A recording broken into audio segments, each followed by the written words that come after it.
Business cards. Are they worth it? Let's talk about that.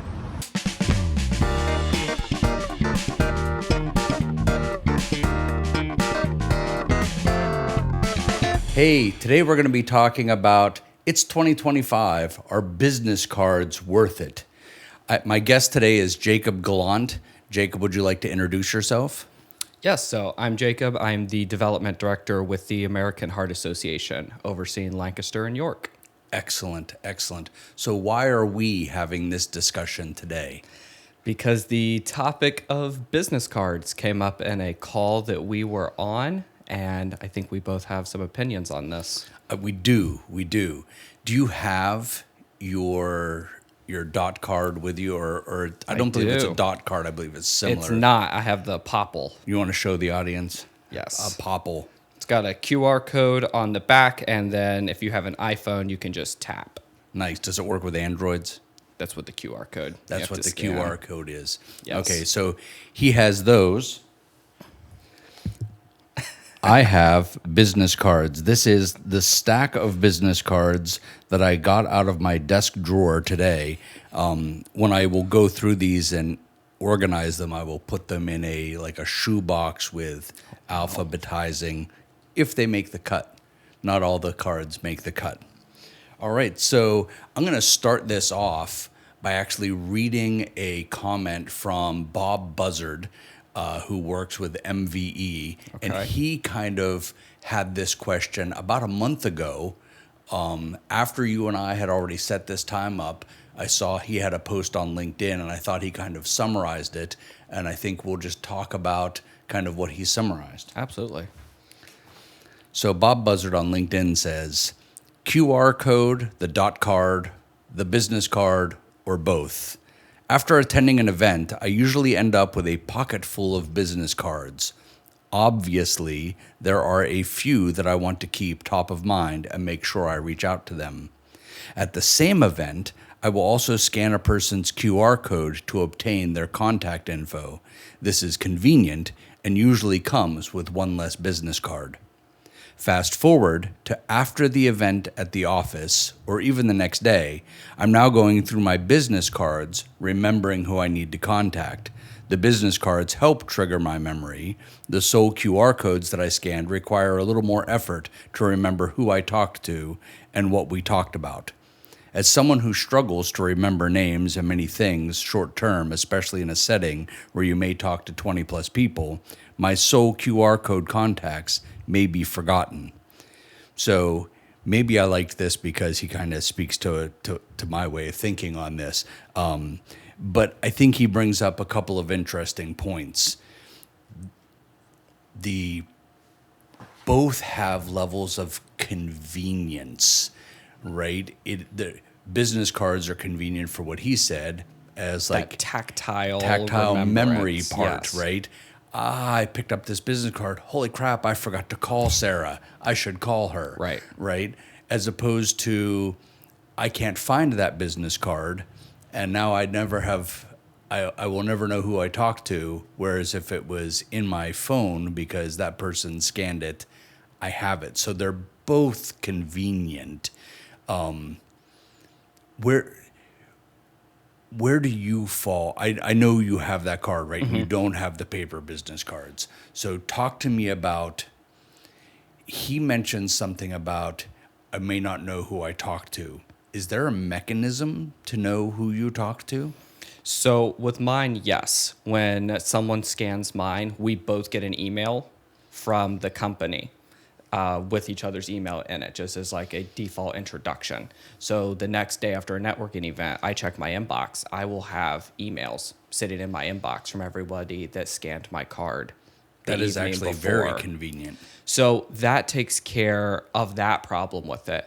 The bigger reason that I stopped loving the paper cards is the next day, what do you have to do? You have to take those, you have to enter them into your CRM, you have to make your notes, you have to do all of that. If you misplace your card, anything like that happens and you have lost your person. Whereas if you have it in this digital format, that just exports. Sure. Either direct download into a CRM, into an Excel sheet. You keep all of those records there instead of having your shoebox of business cards that will eventually grow very quickly. Right. So I am guilty of having gone to a convention, and then in the hustle and bustle of ending the convention, getting ready to leave, right? I put those business cards like in a pocket in my backpack or in my bag, and then I find them a year later. You have no idea who those people And I were. have no idea who those people are, but I feel it would be the same in my contact list of my phone, right? That there are many people in my contacts in my phone, and I have no idea who they are. That's true. And I'm hesitant to delete them because what if I need those people eventually? What if they reach out to me and then I have no idea who I'm calling, or they text and I have to go, who dis? Right. That's, for me, having a good CRM helps with that. But I find the same problem whether it's paper or digital. You can, like you said, your contacts list, you can forget who people are. That can happen either way. So for me, it's a economy of time. I don't want to spend a lot of time behind my computer when I could be out doing things or working with people. So whatever's the fastest way for me to manage that, that's where I fall on it. Sure. I find that can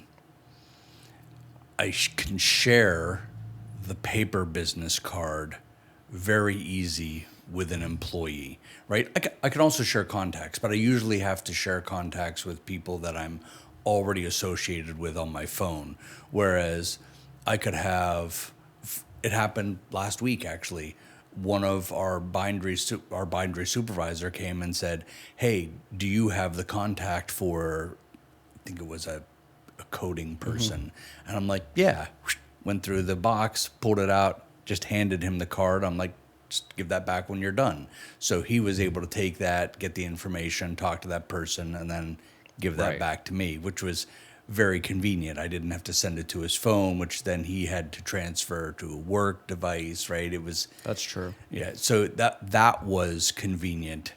But let's talk about cost, because there's a big cost difference between continually replenishing your paper business cards, Right. and your what I believe is a one time. I don't know if they've been around long enough to go their longevity is 10 years or not. I've had this for 2 years, and it was like $8.50. And that's it. $8.50. So I have like 4 of them. I just keep them in different jacket pockets. $8.50. So 4 of them, which last you, is cheaper than a single box of business cards, unless you buy them online, Right. or get them free Some bulk, online, because yeah. some place do that. Yeah, so there's definitely a actual expense to both. How much setup was doing that? 10, 15 minutes. You can get a little more complicated with it. You want it to directly integrate into a CRM, things like that. But the basic setup is under half an hour at most. Yeah. So it's cheaper and faster. That sounds compelling. So why do you think people still use paper business cards? I think there's a couple reasons. The main one I found before we had this conversation, I wanted to dig into the history of business cards a little bit and where they came from. The idea that we trace business cards back to goes back to 15th century China. It was Really? a thin wooden name card that you would present that said who you were, what your name was, why you were important. That carried into Victorian England. Oh, hold on. I have a question about that. You may not know the answer because it was just research. Did they keep the name card themselves, or did you make this name card and you gave it to someone and then you had to make another one? No. I read it more as like you presented it to show who you were and then you got it back. Like it was a status thing that you would present. Similar to your dot card or your... Yes, Right? in a way. And they kept that through Victorian England. There were different trading cards and name cards and things that said, I'm the Duke of so-and-so and I'm from this house. And it was all a social status and personal identity piece. It wasn't until the 20th century with corporate America and capitalism really rising in that sector that we kind of took this over from a corporate standpoint, and business cards started being what you use to trade your professional contact information.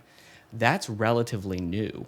And I think that underlying social idea and psychology of it, of this is more than just how I'm trading contact info.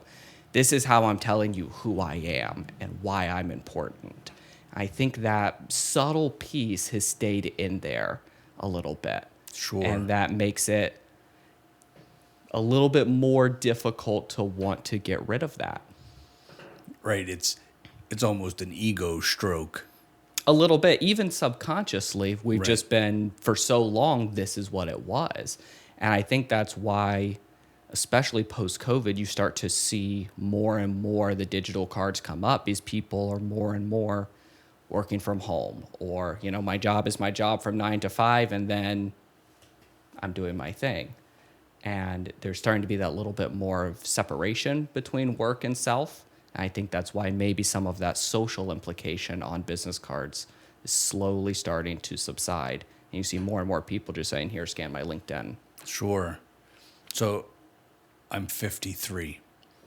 I actually use the business card as a memory tool, right? So I don't just carry business cards. I carry a pen. You can write your notes on them. And I can write my notes on them. If you see this set of cards, right, I have right here notes for Jason Mundock from the Candy Factory, So Good Media, about why I was taking his card and why I was keeping that and the thing I needed to do. Right. So for me, it's easy, tactile. Otherwise, my thought is I have to get on my phone while I'm having a conversation, Right. and pull out the big block and and do that right in the middle of our conversation. Now, I say that, but I realize the irony of it, that I'm taking out a pen and looking away and writing. So I'm basically doing the same thing, but for some reason the phone feels more evil to me. Right. Yeah, I mean, at the end of the day, you are functionally doing the same thing. If you have the digital ecosystem set up to where you can very quickly make that note in your phone that attaches to your contact for Jason, Right. then that's, in the long term, easier because you don't have to transcribe that later. But if you're not fully immersed in that, then you're right. If you just scan my QR code, how are you going to make that quick little note? I'm going to make that quick little note. I can make a note, but it's a note in your contact. And Right. that's not really a to-do list. I have to go to your contact. That's not helping the ultimate speediness and efficiency of all of it. Right. I think ultimately there's probably a mix of the two, right? I see utility and functionality in both solutions, right? That even if I got one of the dot cards, I would probably still want some paper cards, because some people don't want to do the phone thing, right? That sort of thing. And then if they don't want to do that, well, I got nothing to give them. Right. I don't think anything lives in absolutes and extremes. There will have to be a mix of both. I come from the hotel industry. It will be decades before we will convince guests, if they want the manager's contact information, to scan a QR code at the front desk. That is not going to happen. There will have to be physical cards that can be given for a long time. I mean, the salespeople that come and visit me, it feels like it is a requirement, right? Sometimes you'll walk into the room and they're pulling business cards out, and we haven't even decided, are we going to do business together, or do I even want their information? And they're handing out business cards because it's just what I do. It just is. I just right. So I take those business cards and sometimes just chuck them in the garbage after the meeting, because what am I going to do? But other times I go, wow, that's definitely a person that I will want to talk to again. I need to save that card. I'm going to file this one. File that one, or put it in my contacts, put it in my phone, email them, that sort of thing. Yeah, I definitely don't do the put it in my phone functionality as much, Okay. right? For folks that I'm not going to reach out all the time, I might just let that information live on the card. The danger of that is, what if it's a Saturday Right. and I You need to it. connect? Then I got to come into the office, Right. right? It all has to flow into a centralized place somewhere, whether it's paper, whether it's digital. You have to have a way of getting everything in one place that works for you, that's quick and easy to both file and find later when you need it. Sure, sure. Do you have anything else to add on these documents? I mean, you talked about it, the setup was easy. I'm thinking of people in a compliance level of organization where you're not allowed to change some of your information because there are legal requirements of why it has to stay the same. Might be nice to be able to lock that down for folks. Right. I've heard people in, I believe it was finance, say that their organization doesn't allow them to use it, Right. a digital one professionally. Well, we talked So- to a guy together. Was that last Friday? That's right. A gentleman from Merrill Lynch, and he was waiting on permission from his Right, compliance officer that's to right. get one of those cards. So, and that's where, to your point, I think there has to be both at least in the short term. We can't force our clients and our contacts to do something that they don't want to do. But I think more and more people are going to slowly shift that way. And eventually that brings industries and companies along for the ride. Compliance figures out, how they can make this work within their ecosystem, and they come along. I think that sounds wonderful. I think that's a great place to end this conversation. Hey, if you have a decision that you have made about business cards, the paper ones versus the one-time purchase plastic, I keep wanting to say doc card, but that is actually a brand name. So what are they called? Near field communications cards? Something like that. Or some kind of chip, but they're little plastic cards you buy once. And you can use for a long time, change information. If you've made a decision, why don't you leave that in the comments below? If you have a topic you would like me to discuss with someone, you can email me at info@thinkhh.com. Thank you very much. We'll see you next time.